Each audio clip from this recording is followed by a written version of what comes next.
Haleluya, shalom saudara, sahabat mutiara malam hari ini. Puji Tuhan, kita boleh kembali lagi pada malam hari ini. Sebuah sukacita yang ajaib ya. Saya pribadi bersyukur untuk setiap kita yang kita boleh belajar bersama akan kebenaran firman Tuhan malam ini. Sebelumnya mari kita berdoa saudara. Tuhan, kami mengucap syukur. Jika hari ini ada, itu semua karena anugerah-Mu. Jika hari ini kami kembali lagi mau dibina, dipimpin, dibentuk atas firman-Mu, Tuhan, kami tahu bahwa Engkau mengasihi kami. Tuhan, hamba berdoa, Tuhan berkati sebentar firman-Mu akan disampaikan. Biarlah jatuh di tanah yang subur. Biar hati kami hari-hari ini seperti tanah yang subur. Ada kekuatan yang baru, ada anugerah yang baru, ada karakter yang baru, sehingga kami akan menjadi orang-orang yang lebih dari pemenang. Terima kasih ya Tuhan, kami bersyukur, kami siap untuk terima firman-Mu. Dalam nama Yesus kami berdoa, haleluya, amin, amin, haleluya. Sekali lagi saya ucapkan shalom setiap saudara, selamat malam ya untuk setiap kita. Saya harap setiap saudara tetap ada di dalam kemenangan, amin saudara. Malam hari ini ya kita akan langsung saja masuk, kita akan belajar akan kebenaran firman Tuhan dengan satu tajuk ya yang mari kita pelajari, yaitu peacemaker or troublemaker. Saudara, ini adalah satu topik yang sangat penting untuk kita belajar. Peacemaker atau troublemaker or troublemaker, yaitu pembawa damai atau pembawa masalah. Nah, saudara yang terkasih, kita hidup di hari-hari ini ada banyak goncangan ya. Ada banyak masalah, ada banyak konflik, ada banyak jabaran. Dunia menghadapi ada banyak jabaran ya. Seluruh dunia mengalami konflik, bahkan salah satu krisis yaitu ekonomi, kesehatan yang bahkan menyentuh banyak orang. Kita mengalami ada banyak goncangan. Nah, persoalannya adalah apakah kita bisa menjadi pembawa damai atau kita menjadi pribadi pembawa masalah. Malam hari ini mari saudara dengan hati yang bersukacita, mari kita akan belajar supaya kita dijauhkan dari salah satu sifat yang sangat-sangat membahayakan, yaitu troublemaker ya. Matius 5 ayat 9 berkata, "Berbahagialah orang yang membawa damai, karena mereka akan disebut anak-anak Allah." Sekali lagi saya akan baca buat kita. Matius 5 ayat 9 jelas berkata, "Berbahagialah orang yang membawa damai, karena mereka akan disebut anak-anak Allah." Wow, saudara, dikatakan berbahagialah. Jadi kalau engkau menjadi pembawa damai, engkau dikatakan firman Tuhan berbahagialah. Amin, saudara. Bahkan kita disebut anak-anak Allah. Jadi salah satu ciri ya, ciri yang sangat penting menunjukkan Anda dan saya anak Allah. Kita itu kemana saja kita harus menjadi pembawa damai, jangan menjadi pembawa masalah. Ada amin saudara? Yes, haleluya. Karena Tuhan yang kita sembah dalam nama Yesus sekali lagi adalah sumber dari damai sejahtera yang sejati. Saudara tahu bahwa salah satu gelaran Tuhan kita dipanggil Raja Damai, betul saudara? Dan kita tahu bahwa kata damai itu di dalam Alkitab dipakai dengan kata shalom. Saudara tahukah setiap kita memulakan perjumpaan ya, kemana Anda berjumpa atau bahkan seperti malam ini dalam live ya, setiap orang percaya sangat familiar, kita biasa mengucapkan shalom ya. Shalom, apa kabar? Tahukah saudara bahwa di sebalik ungkapan shalom itu kita sedang mendeklarasikan sebuah kata damai. Ketika Anda berkata shalom kepada salah satu orang, maka Anda sebetulnya sedang melepaskan damai sejahtera atas orang itu. Amin, saudara. Lukas 2 ayat 14 berkata, "Bala tentara malaikat sorga mengumandangkan damai sejahtera di bumi setelah kelahiran Yesus. Dan para murid diutus oleh Yesus untuk melayani di berbagai tempat. Dan yang harus mereka lakukan terlebih dahulu hari itu, Yesus berpesan dalam Lukas 10 ayat yang kelima, kiranya engkau mengucapkan damai sejahtera bagi rumah ini ya.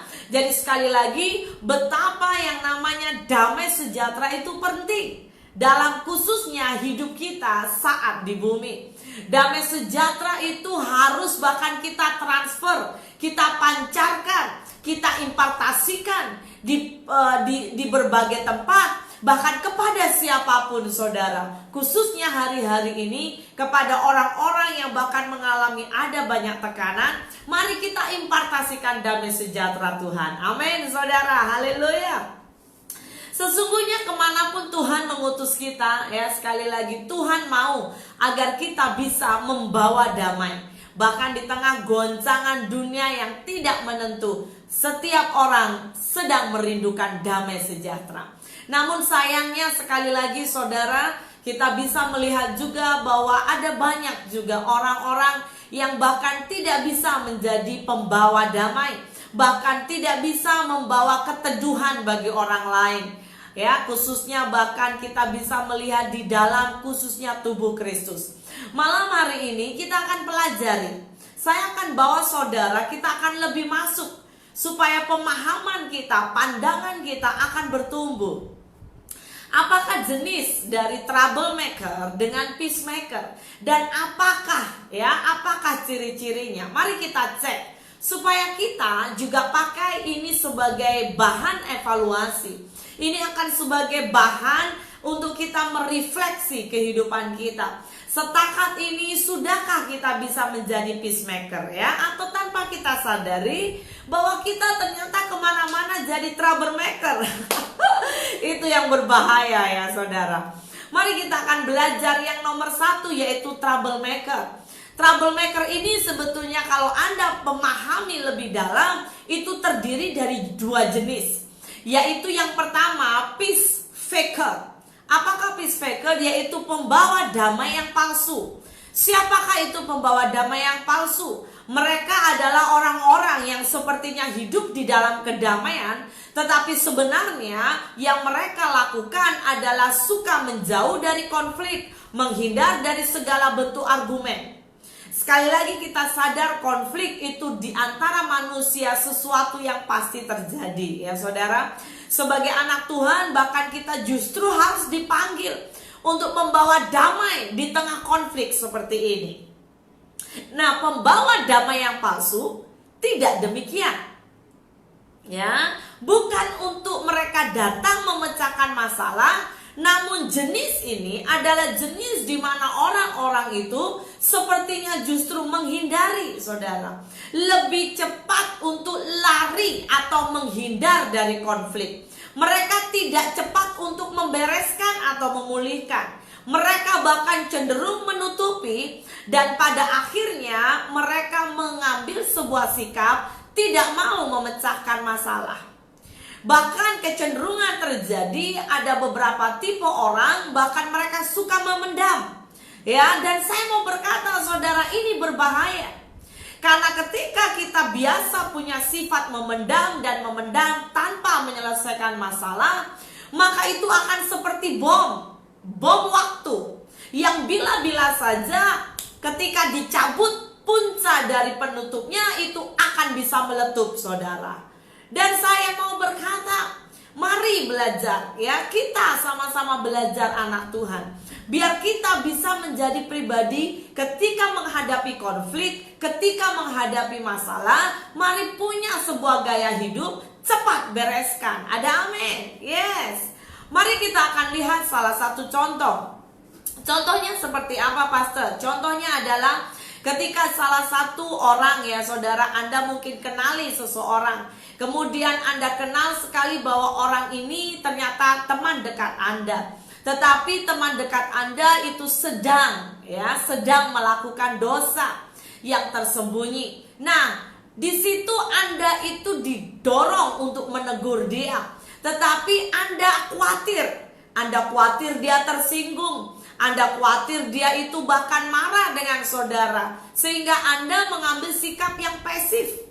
Anda mengambil sikap yang diam sajalah, saya doakan saja. Padahal saudara tahu dia sedang berbuat dosa dan Tuhan sebetulnya gerakkan saudara untuk menegur dia.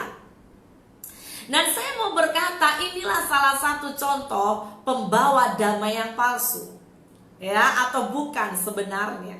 Tuhan Yesus datang ke dunia membawa damai, saudara, yang di dalamnya juga mengandung sebuah pengertian bahwa Tuhan juga meluruskan, ya, ingat, Tuhan datang meluruskan kebenaran, ya, sesuatu yang tidak benar dibawa kepada kebenaran, sehingga tidak bisa kita pungkiri. Ada banyak orang hari itu, bahkan ahli Farisi dan Taurat, mereka menolak Yesus. Ya, mereka tidak bisa mengenal siapa Yesus, karena Yesus kehadirannya membawa damai dalam sebuah jubah kebenaran.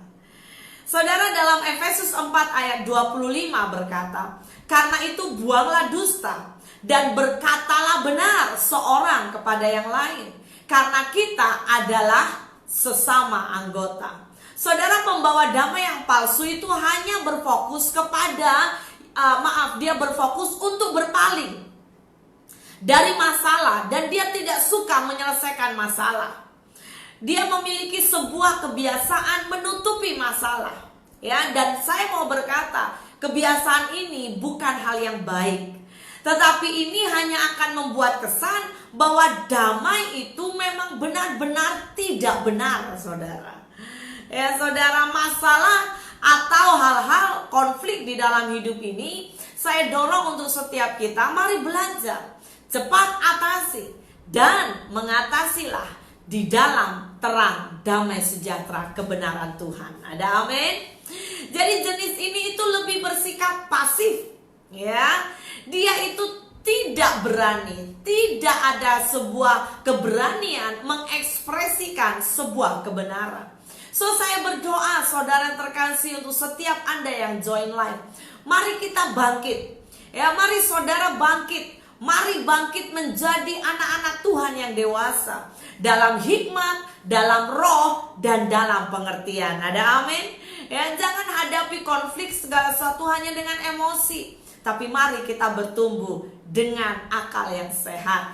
Yang kedua, jenis kedua dari troublemaker, ya, masih troublemaker, yaitu peace destroyer. Peace destroyer ini adalah perusak damai, ya. Jenis troublemaker ini lebih berbeza. Mereka adalah orang-orang yang bahkan secara aktif, tetapi dalam konsep yang negatif. Ini orang yang ekspresif atau agresif, tetapi bersalahan. Seorang peace destroyer adalah seorang yang hanya mementingkan diri sendiri dan membuat keadaan yang sebenarnya bisa membalik, tetapi malah menjadi buruk. Nah, saudara perhatikan, hati-hati, ya. Kemana engkau pergi? Apakah engkau pernah menjadi jenis seperti ini? Ketika engkau melihat konflik, harusnya konflik itu bisa dibawa kepada semua pemberesan yang sangat indah, yang sangat manis. Tetapi kehadiranmu malah menjadikan konflik itu memperkeruh keadaan. Saya mau berkata, mari kita jauhkan jenis ini dari hidup kita.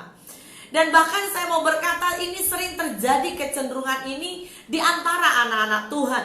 Bahkan tidak sedikit juga di antara pelayan-pelayan Tuhan. Mereka-mereka yang tidak terdidik dalam hal jiwa, dalam hal mengatasi emosi, bahkan dalam hal kepemimpinan, mereka sangat mudah terjebak dalam jenis ini. Ya, tanpa mereka sadari ketika konflik ada di depan, mereka ekspresikan dengan emosi. Ya, sesuatu yang belum terdidik, saudara. Kita adalah pasukan-pasukan Tuhan, jangan lupa, ada amin. Kita prajurit-prajurit Tuhan. Kita harus menjadi prajurit yang terdidik, prajurit yang terlatih. Saudara bayangkan ketika Anda lihat satu bangsa yang memiliki prajurit, dia sudah sah prajurit, tetapi dia tidak terdidik. Tetapi hari itu komandannya memberikan dia peluang atau menyuruhkan dia, menugaskan dia pergi untuk berperang. Saya mau bertanya, menurut pandangan Anda, saya yakin, ya, Anda setuju bahwa ini prajurit pasti tidak akan sampai lama habis di tengah jalan. Betul, saudara? Sebab dia tidak terlatih, dia tidak terdidik, mentalnya tidak terlatih, karakternya tidak terdidik. Dia tidak bisa memilah Manakah yang bagian E, B, C, semua jadi rojak. Nah, saya mau berkata, hati-hati anak Tuhan. Mari kita belajar bertumbuh dewasa di dalam Tuhan. Amin. Seorang penghancur damai ini, ya, jenis ini biasanya suka berargumen bahwa dia melakukan segala sesuatu dengan tujuan meluruskan cerita atau meneruskan perkataan orang lain. Bahkan dia mencoba menambahkan pandangannya. Padahal saya mau berkata, di sebalik itu ia hanya mencari pembenaran terhadap dirinya. Yakobus 4 ayat 1 hingga 2 berkata, dari manakah datangnya sengketa dan pertengkaran di antara kamu? Bukankah datangnya dari hawa nafsumu yang saling berjuang di dalam tubuhmu? Kamu mengingini sesuatu tetapi kamu tidak memperolehnya. Lalu kamu membunuh, kamu iri hati, tetapi kamu tidak mencapai tujuanmu. Lalu kamu bertengkar dan kamu berkelahi. Kamu tidak memperoleh apa-apa karena kamu tidak berdoa. Saudara yang terkasih di dalam nama Tuhan, kecenderungan jenis ini itu sering kali terjadi ketika mereka tidak berdoa. Ayat ini jelas berkata, kenapa ada persengketaan, kenapa ada perkelahian. Ya, seringkali pemicu atau punca-punca dilakukan oleh orang-orang yang saya perkatakan, bahkan bukan saya perkata, tapi saya melihat survei sering terjadi ketika kondisi iman mereka sedang lemah. Ya, perhatikan, hati-hati saudara. Kondisi iman mereka lemah, kondisi roh mereka sedang lemah. Dan tanpa mereka sadari, iblis hanya berhembus dengan lembut, tetapi mereka sudah terjebak menjadi alat iblis. Ya, iblis mulai memakai hidup mereka, menghancurkan mungkin tubuh Kristus, bahkan menghancurkan jiwa-jiwa yang baru. Saudara, saya mau berkata, mari kita berjaga-jaga. Ketika ada satu permasalahan muncul, ya, atau saat seseorang menghadapi tekanan, seorang penghancur damai ini seringkali dia memperburuk keadaan. Bahkan saya mau berkata, hati-hati. Ya, sebuah kebiasaan, ya kan, bahkan menyampaikan berita-berita yang diperpanjang, dibuat menjadi gosip, dan juga merasa pandangan atau pendapatnya itu selalu benar, padahal tidak sesuai dengan prinsip-prinsip firman Tuhan. Jadi mari kita berhati-hati saudara. Bahkan ada beberapa di antaranya mereka bahkan berani menyatakan bahwa ini dari Tuhan. Nah, saya mau berkata, hati-hati. Mereka atau jenis ini, yaitu jenis yang khususnya penghancur damai sejahtera, itu sering kali akan mencari grup. Dia akan mencari sekutu. Dia akan mulai mencari orang-orang yang sepandangan dengan mereka.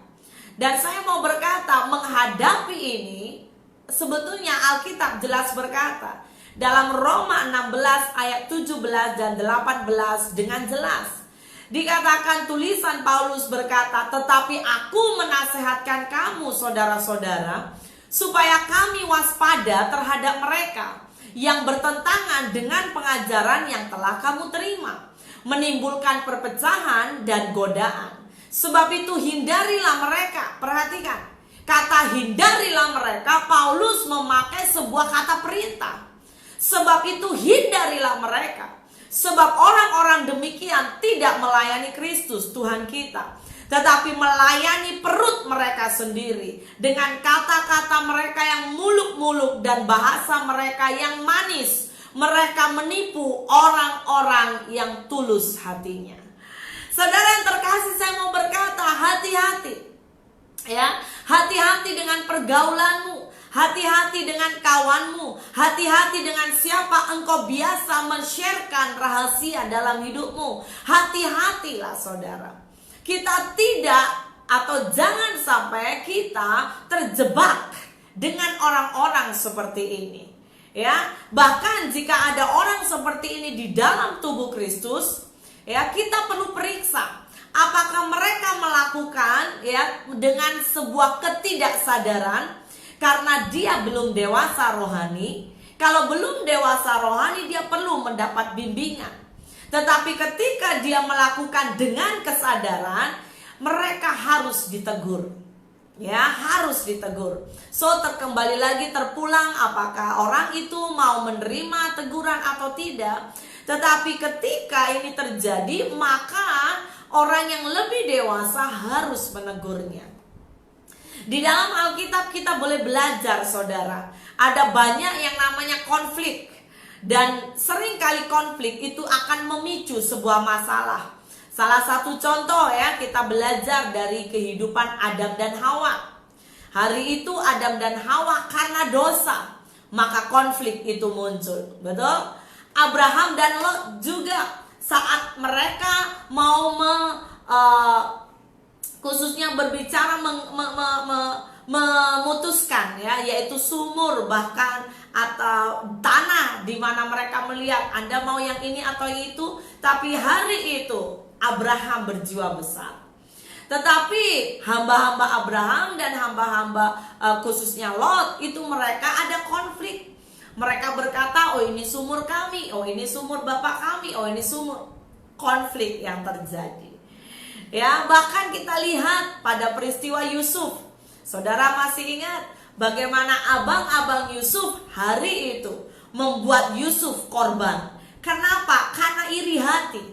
Abang-abangnya merasa bahwa bapaknya hanya mencintai Yusuf, sehingga muncullah iri hati di dalam dirinya. Dan saudara, saya mau berkata, hati-hati dengan iri hati, dengan cemburu, hati-hati.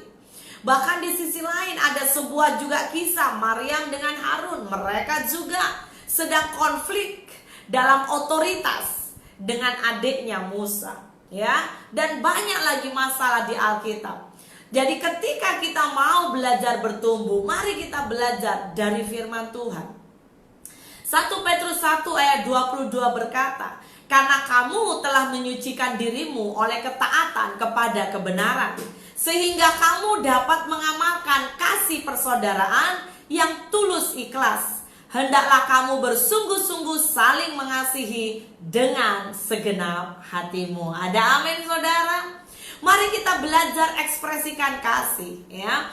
Kebenaran tidak mengenal kejahatan, tidak mengenal tipu muslihat, tidak mengenal kemunafikan, iri hati, fitnah, dan kedengkian yang merupakan sumber konflik. Sebab motivasi konflik hanya disebabkan ketidakbenaran di dalam hati.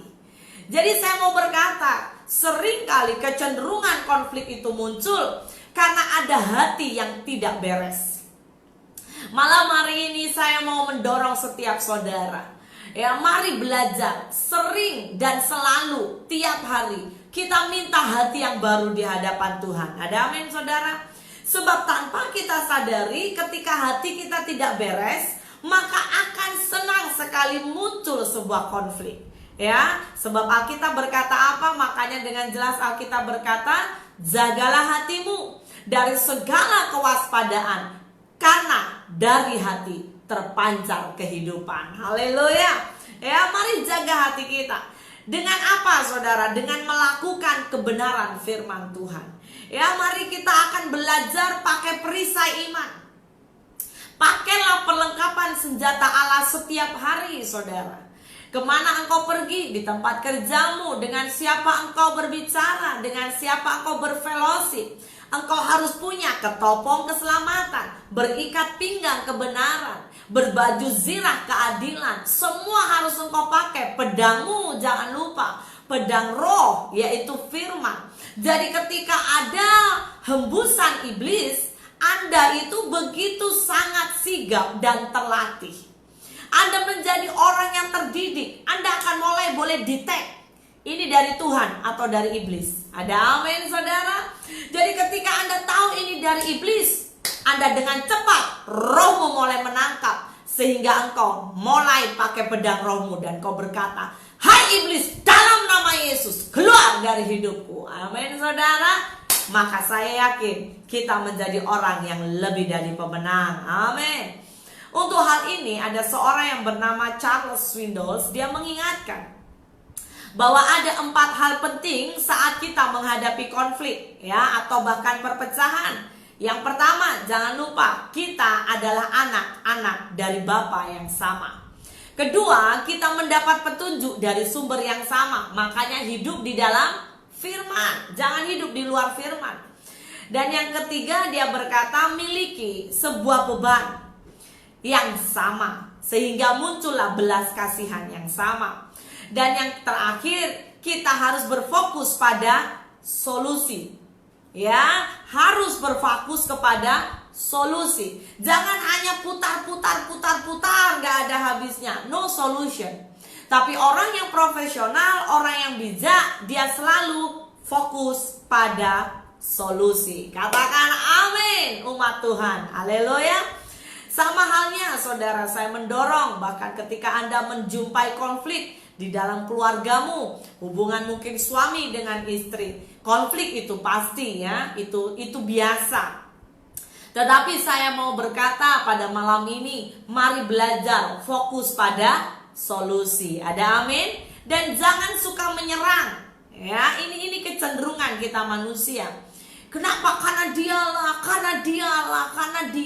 dan dialah. Kita kadang tidak menyadari ketika kita menunjuk. Saudara ingat, kalau saudara menunjuk dengan pakai telunjuk seperti ini, maka satu tertuju ke depan. Betul? Saudara boleh praktek di tempatmu. Tetapi ada 4 sebetulnya mengarah ke kita. Jadi persoalannya, kita menjadi orang yang suka menunjuk-nunjuk, ataukah kita lebih baik menjadi pembawa damai? Haleluya. Yes. Karena kita tahu tidak ada manusia yang sempurna, saudara. Tetapi kita sedang menuju kesempurnaan. Amin. Yang kedua, saudara, kita sudah belajar ya mengenai pribadi atau jenis, yaitu troublemaker. Tetapi yang kedua, saya berdoa biar ini terjadi dalam hidupmu dan saya. Kita harus menjadi peacemaker. Katakan peacemaker. Haleluya. Pembawa damai. Seorang peacemaker atau pembawa damai memiliki karakteristik yang sangat berbeda dengan peacemaker dan juga peace destroyer tadi. Seorang pembawa damai itu sangat menjaga kata-kata yang muncul keluar dari mulutnya. Karena ia sadar kekuatan dari kata-kata, yaitu bisa membangun bahkan bisa menghancurkan hidup seseorang. Firman Tuhan dalam Yakobus 3 ayat 9-10 jelas berkata, dengan lidah kita memuji Tuhan Bapa kita, dan dengan lidah kita mengutuk manusia yang diciptakan menurut rupa Allah. Dari mulut yang satu keluar berkat dan kutuk. Hal ini saudara-saudaraku tidak boleh demikian terjadi. Ciri-ciri dari seorang pembawa damai, dia akan berpikir dahulu sebelum berkata-kata, sebelum meresponi, bahkan sebelum menanggapi semua konflik atau masalah. Mereka sadar bahwa dengan mulut mereka harus diserahkan sepenuhnya kepada Tuhan, sehingga hikmat darinya lah atau dari Tuhan yang keluar melalui mulutnya. Yakobus 3 ayat 13-18 berkata, siapakah di antara kamu yang bijak dan berakal budi dan berbudi? Baiklah ia dengan cara hidup yang baik menyatakan perbuatannya oleh hikmat yang lahir dari kelemah lembutan. Jika kamu menaruh perasaan iri hati dan kamu mementingkan diri sendiri, janganlah kamu memegahkan diri dan janganlah berdusta melawan kebenaran. Itu bukanlah hikmat yang datang dari atas, tetapi dari dunia, dari nafsu manusia, dari setan-setan. Sebab di mana ada iri hati dan mementingkan diri sendiri, di situ ada kekacauan dan segala macam perbuatan jahat. Ayat 17 berkata, tetapi hikmat yang dari atas adalah pertama-tama murni, selanjutnya pendamai, peramah, penurut, penuh belas kasihan, dan buah-buah yang baik, tidak memihak, dan perhatikan, tidak munafik. Dan buah yang terdiri dari kebenaran yang ditaburkan dalam damai untuk mereka yang mengadakan damai. Amin, saudara. Saudara, Alkitab ini tadi jelas ayat 17. Hikmat yang dari atas itu apa, saudara? Murni, ya. Selanjutnya pendamai, peramah, penurut, penuh belas kasihan, dan buah-buah yang baik, tidak memihak. Hati-hati saudara. Seringkali ketika kita dihadapkan dalam sebuah konflik, kecenderungan manusia kita, ya hati-hati, saya mau berkata hati-hati karena Alkitab berkata, kecenderungan manusia kita itu suka memihak. Betul? Kita kecenderungannya suka memihak. Memihak kepada orang yang mungkin baik dengan kita, padahal dia tidak benar. Jadi hati-hati kalau kita mau ikut standar firman Tuhan, standar kebenaran, mari belajar tundukkan daging kita. Ikut standar firman Tuhan, jangan memihak. Dan dikatakan yang terakhir, tidak munafik. Tidak munafik, tidak berbohong, tidak berdusta. Ketika Alkitab bahkan ingatkan buat kita, jika iya, di atas iya, katakan iya. Jika tidak, katakan tidak. Ada amin saudara? Yes, saya yakin. Maka pembawa damai itu terjadi dalam hidupmu. Seorang pembawa damai berbeda dengan seorang pembawa damai yang palsu. Seorang pembawa damai palsu hanya ingin menutupi masalah, tidak mau mengungkapkan kebenaran. Sebaliknya, seorang pembawa damai tidak takut untuk mengutarakan sebuah kebenaran. Sebab dengan kebenaran manusia akan tersadarkan olehnya dan dapat memperoleh damai sejahtera olehnya. Seorang pembawa damai bersandar penuh pada kebenaran firman Tuhan, yang bahkan dia sadar itu sumber dari damai sejahtera, sehingga menjadikan dia menjadi pribadi yang sabar menunggu, ya, sabar menunggu waktu Tuhan untuk mendapatkan sesuatu. Sebab terkadang dibutuhkan sebuah waktu saudara untuk menantikan, ya, yaitu pemenuhan rencana Allah dalam hidup kita. Seperti contoh, Nuh harus bertahan ketika dicemooh, ya, dia itu diperkatakan negatif kepada orang-orang di sekitarnya. Dia harus terima cemoohan, ya, dan semua olok-olok dari orang jiran sekitarnya selama 120 tahun, sewaktu membangun sebuah kapal untuk menghadapi banjir besar. Saudara bayangkan ya, Nuh adalah orang benar, Nuh taat kepada Tuhan, itu pun harus dicemooh. Yang kedua, Abraham, dia menanti pemenuhan janji Allah, ya, saat dia dikaruniai anak, sampai dia berumur 100 tahun baru dia terima janji Tuhan.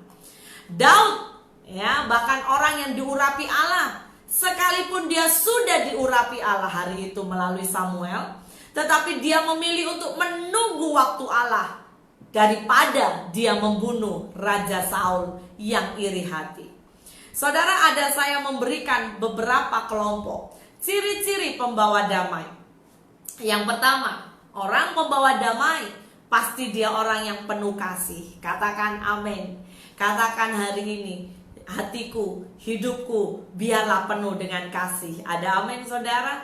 Karena kasihlah itu seperti gam, mengikat saudara, ya. Kasih itu mempererat hubunganmu dimanapun engkau berada. Yang kedua, orang yang menjadi pembawa damai pasti sabar. Ada amin? Dia orang yang sabar, ya. Ini adalah orang yang tidak mudah meresponi segala sesuatu dengan emosi. Dia orang yang sabar.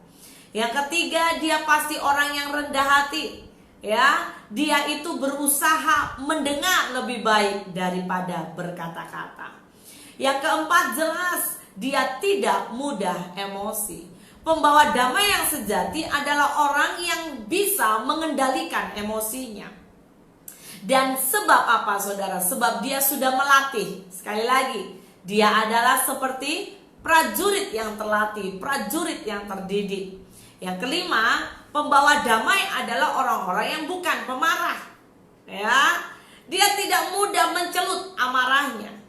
Dan pembawa damai adalah orang yang mudah mengampuni. Katakan amin. Yes.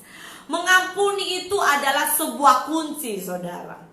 Ketika engkau berjumpa dan mengalami atau melewati sebuah hubungan yang sedang konflik, mengampuni itu adalah jalan terbaik.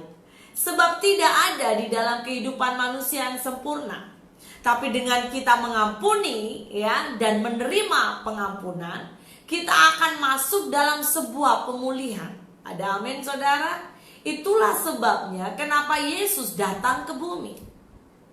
Karena Yesus tahu kita manusia berdosa. Tanpa Tuhan mengampuni kita, tidak akan pernah kita menyentuh sorga. Coba bayangkan saudara. Jadi Yesus akan datang, Yesus harus turun. Yesus harus turun dan mengampuni kita terlebih dahulu. Setelah pengampunannya turun buat kita, maka kita punya pengharapan hidup di sorga. Orang pembawa damai juga adalah orang yang murah hati. Ada amin? Murah hati dalam hal memberi pengampunan, menerima orang lain apa adanya. Dia tidak berkera. Bahkan dia itu bisa menerima orang yang bahkan menyakiti hatinya. So mari kita belajar ya, sebagai anak-anak Tuhan. Mari hari-hari ini berdirilah menjadi pembawa damai dan jangan menjadi pembawa masalah. Haleluya. Kolose 3 ayat 12 berkata, karena itu sebagai orang-orang pilihan Allah yang dikuduskan dan dikasihinya, kenakanlah belas kasihan, kemurahan, kerendahan hati, kelemah lembutan, dan kesabaran. Sabarlah kamu seorang terhadap yang lain, dan ampunilah seorang akan yang lain. Apabila yang seorang menaruh dendam terhadap yang lain, sama seperti Tuhan telah mengampuni kamu, kamu perbuat jugalah demikian. Dan di atas semuanya itu kenakanlah kasih sebagai pengikat yang mempersatukan dan menyempurnakan. Hendaklah damai sejahtera Kristus memerintah dalam hatimu, karena untuk itulah kamu telah dipanggil menjadi satu tubuh, dan bersyukurlah. Hendaklah perkataan Kristus, ingat, perkataan Kristus diam dengan segala kekayaannya di antara kamu, sehingga kamu dengan segala hikmat mengajar, menegur seseorang akan yang lain, dan sambil menyanyikan mazmur dan puji-pujian dan nyanyian rohani, kamu mengucap syukur kepada Allah di dalam hatimu. Dan segala sesuatu yang kamu lakukan dengan perkataan atau perbuatan, perhatikan, lakukanlah semuanya itu di dalam nama Tuhan Yesus, sambil mengucap syukur oleh Dia kepada Allah Bapa kita. Jadi sekali lagi, pembawa damai dia tidak fokus untuk diri sendiri, tapi dia fokus pada kasih dan kebenaran, saudara. Sekalipun saya mau berkata bahkan Anda menjadi pembawa damai, Anda perlu juga ya mengetahui ini, yaitu pembawa damai pasti akan mengalami sebuah akibat. Ya, seringkali kita akan mengalami akibat. Anda harus siap ya, dengan mungkin orang tidak menyukai saudara, orang menjauhi saudara, tetapi ingat, yang lebih baik saya mau berkata, ada prinsip yang saya selalu pegang dalam hidup. Manusia tidak suka kita is okay. Yang penting jangan sampai Tuhan tidak suka kita. Ada amin saudara. Yang penting ya, namamu mungkin tidak ada di dalam hidup orang, tapi jangan sampai nama kita tidak tercatat di dalam kitab kehidupan. Haleluya. Itu sebuah hal yang dasar. Itu prinsip ya, harus. Kenapa? Karena kita hidup di bumi. Jelaslah kita tidak akan bisa sama dengan orang. Jelas tidak akan ada di dalam hidup ini banyak orang selalu suka kita. Pasti. Sebuah survei menyatakan hidup di bumi Anda harus terima. Karena apa? Hidup ini adalah sebuah penerimaan dan penolakan. Ada kalanya saudara akan ditolak, ada kalanya saudara diterima. Jadi saya mau berkata, be strong and courageous. Amin. Mari kita mengintrospeksi diri saudara. Ya, mari kita belajar cek diri kita. Apakah hari ini Anda menjadi orang-orang yang dapat dikatakan peacemaker, atau Anda itu menjadi orang yang menjadi troublemaker? Wow. Tapi saya berdoa ya, setiap kita menjadi peacemaker dimanapun kita berada. Amin. Saya tutup dengan satu bacaan dari Matius 7 ayat 13 berkata, masuklah melalui pintu yang sesak itu, karena lebarlah pintu dan luaslah jalan menuju kepada kebinasaan, dan banyak orang yang masuk melaluinya. Karena sesaklah pintu dan sempitlah jalan yang menuju kepada kehidupan, dan perhatikan, sedikit orang yang mendapatinya. Sekarang saya mau bertanya buat saudara, adakah engkau masih mau menjadi pembawa damai? Orang pembawa damai, sekali lagi, itu digambarkan seperti yang namanya masuk di pintu yang sempit, tetapi Anda akan temukan hidup yang kekal di sorga. Ada amin? Karena pergi ke sorga bukan hal mudah, saudara, tetapi kita harus bayar harga selagi kita di bumi. Pada malam hari ini saya rindu mengajak kita, ya, untuk kita mendengarkan satu pujian penyembahan. Kita mau berkata, ajarku mengenalmu Tuhan. Haleluya. Amin. Yes Lord. Amin. Mengenalmu, ya Tuhan, ajar kami mengenalmu Tuhan. Ku rindu. Sama-sama katakan, ajarku mengenalmu. Ajar kami mengenalmu ya Tuhan. Yes, yes, yes Lord. Terima kasih Tuhan. Terima kasih Tuhan. Terima kasih Tuhan. Terima kasih Tuhan. Terima kasih Roh Kudus. Terima kasih Roh Kudus. Oh, ajar kami mengenalmu ya Tuhan. Bawa kami lebih lagi mengenalmu ya Bapa. Hiralaya shikaranananayamu. Oh, shikaranananayamu. Ajari kami mengenal hukum-hukum-Mu Tuhan. Ajari kami mengenal ketetapan-ketetapan-Mu. Shikaranananayamu. Shikiria karataya koralapaya shikarataya se. Yes, yes. Yes, yes, yes, yes. Terima kasih Tuhan. Terima kasih Tuhan. Terima kasih Tuhan. Terima kasih Roh Kudus.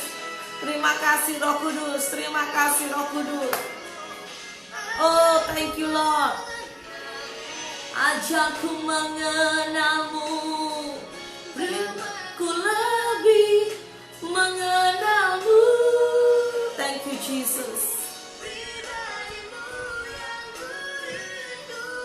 Hanya Engkau yang kami rindu ya Bapa.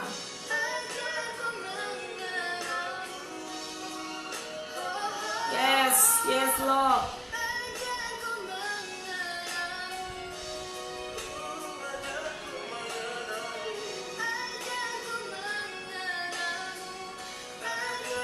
Hiralaya shikarala makarataya shikarala makarataya shikiria karapa karataya shi.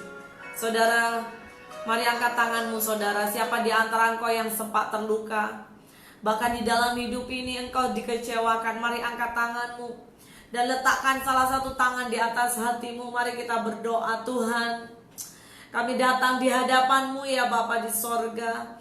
Ampuni semua kesalahan kesilapan kami ya Bapa. Jikalau selama ini kami belum mengerti akan jalan Tuhan, bahkan seringkali kami terlalu egois Tuhan, kami terlalu mengumbar hawa nafsu kami tidak bisa mengontrol emosi kami. Ampuni kami ya Bapa, ampuni kami. Biar kami bisa menjadi peacemaker dan bukan troublemaker. Tetapi kami Tuhan akan terus juga mau rindu dididik di dalam Engkau. Kami terus mau dibangun di dalam Engkau. Kami tidak mau hanya menjadi baby rohani atau kekanak-kanakan, tetapi kami adalah pribadi-pribadi yang dewasa, pribadi-pribadi yang matang, yang tidak akan mudah diombang-ambingkan. Hamba berdoa berkati yang sudah live pada malam ini Tuhan.